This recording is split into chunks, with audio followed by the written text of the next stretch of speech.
Esta semana iniciaremos con los modelos atómicos. Cada sustancia del universo, las piedras, el mar, nosotros mismos, estamos formados por partículas llamadas átomos. Son tan pequeñas que no es posible fotografiarlas. Para entender un poquito mejor el concepto, podemos dividirlo.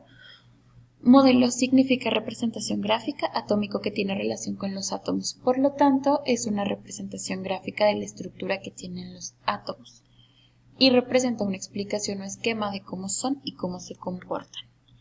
Existe una gran cantidad de científicos que realizaron aportaciones importantes, mencionaremos algunos. El primero es Demócrito de Abdera, que fue un filósofo griego que vivió entre los años 460 al 370 a.C. Él desarrolló la teoría atómica del universo y fue el primer filósofo científico que afirmó que los átomos son eternos, inmutables e indivisibles, es decir, que duran siempre, que no cambian y que no pueden dividirse en partículas más pequeñas. Para Demócrito, el átomo era la partícula más pequeña que había, una partícula homogénea que no se puede comprimir y que además no se podía ver. Su teoría era filosófica, no científica, por lo tanto algunos no lo consideran como un gran aportador en este campo. De hecho, la palabra átomo proviene del griego átomo, que significa sin división. Dalton realizó el primer postulado científico de la existencia del átomo, afirmando que las plantas, la comida, la ropa, etc., no son continuos, están formados por pequeñas partículas. Estos postulados nos dicen que la materia está compuesta por partículas diminutas, indivisibles e indestructibles llamadas átomos. Como siguiente tenemos que los átomos de un mismo elemento son idénticos entre sí, es decir, con igual masa y propiedades. Y como tercer punto, los átomos de diferentes elementos tienen masas y propiedades distintas. Los átomos permanecen sin división incluso cuando se combinan en reacciones químicas. Como quinto nos menciona que los átomos de distintos elementos se combinan entre sí para formar compuestos. Esto es lo que hoy llamamos moléculas. Como siguiente nos menciona que los átomos de elementos diferentes se pueden combinar en proporciones distintas y formar más de un compuesto. Y por último, los compuestos químicos se forman al unirse átomos de dos o más elementos distintos. Para Dalton, un átomo era algo así como una pequeña esfera. A continuación podemos ver una imagen donde se representan átomos de diferentes elementos y podemos observar que los átomos de un mismo elemento son iguales, pero entre ellos son diferentes. Una vez que se reconoció al átomo, continuaba siendo un misterio la naturaleza eléctrica del mismo. El electrón fue la primer partícula subatómica y fue encontrada gracias al tubo de rayos catódicos.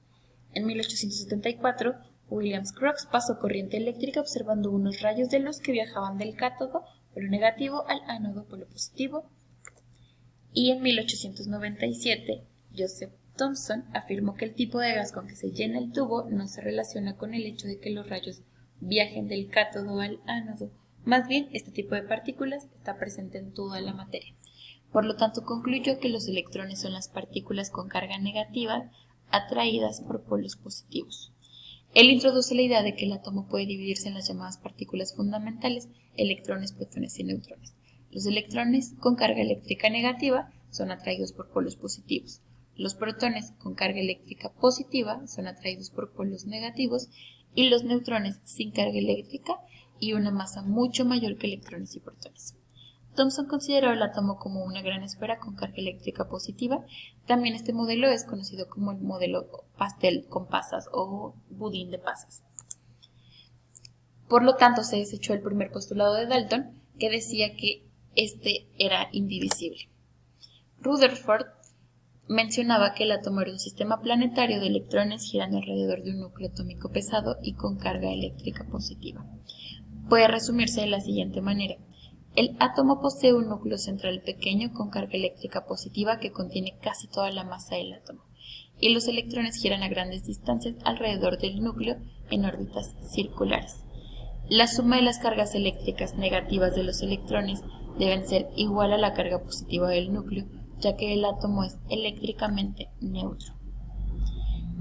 Bohr, en este modelo también puede ser llamado por Rutherford, fue un físico danés que vive entre los años 1885 y 1962 que se basó en las teorías de Rutherford para explicar su modelo atómico.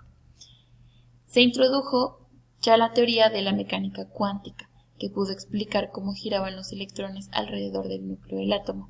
Los electrones, al girar en torno al núcleo, definían unas órbitas circulares estables que Bohr explicó como que los electrones se pasaban de unas órbitas a otras para ganar o perder energía. Demostró que cuando un electrón pasaba de una órbita más externa a otra más interna, emitía radiación electromagnética. Cada órbita tiene un nivel diferente de energía. El modelo atómico de Sommerfeld. Él fue un físico alemán que vivió entre los años 1868 y 1951. La aportación más importante de este físico alemán fue cambiar el concepto de las órbitas circulares, que definían los electrones en el modelo atómico de Bohr, por órbitas elípticas.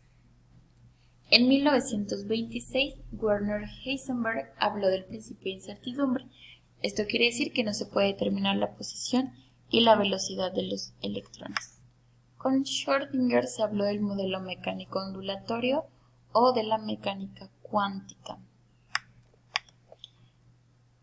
Para 1932 se descubrió la partícula en el núcleo del átomo que pasaría a llamarse neutrón. Esta partícula no tiene carga eléctrica. Esto fue gracias a Chadwick. Y allanó el camino hacia la fisión del uranio 235 y hacia la creación de la bomba atómica. Esto habla de reacciones en cadena incontroladas, que son la base del funcionamiento de las bombas atómicas, pero las reacciones controladas se pueden utilizar para producir calor y generar energía eléctrica, como ocurre en los reactores nucleares. Ahora, hablando un poquito sobre el modelo atómico actual, establece que el átomo existe en unas zonas delimitadas en donde es probable encontrar al electrón. A estas zonas se les llama orbital y se representan en forma de nube. En esta imagen podemos observar justo el centro donde encontramos el núcleo, que están los protones y los neutrones, y alrededor encontramos la corteza, donde están los electrones. Por lo tanto, tenemos un par de actividades que entregar. El primero va a ser realizar un diagrama con las aportaciones más importantes de algunos científicos a los modelos atómicos. Como segunda actividad, hay que seleccionar el modelo atómico que más les interese y representarlo con diferentes materiales, con lo que a ustedes mejor les quede. Puede ser plastilina, puede ser con dibujos, puede ser con lo que les parezca mucho más claro, y explicar por qué ese modelo les parece interesante. Hay que tomar una foto de los trabajos y enviarlos a mi correo.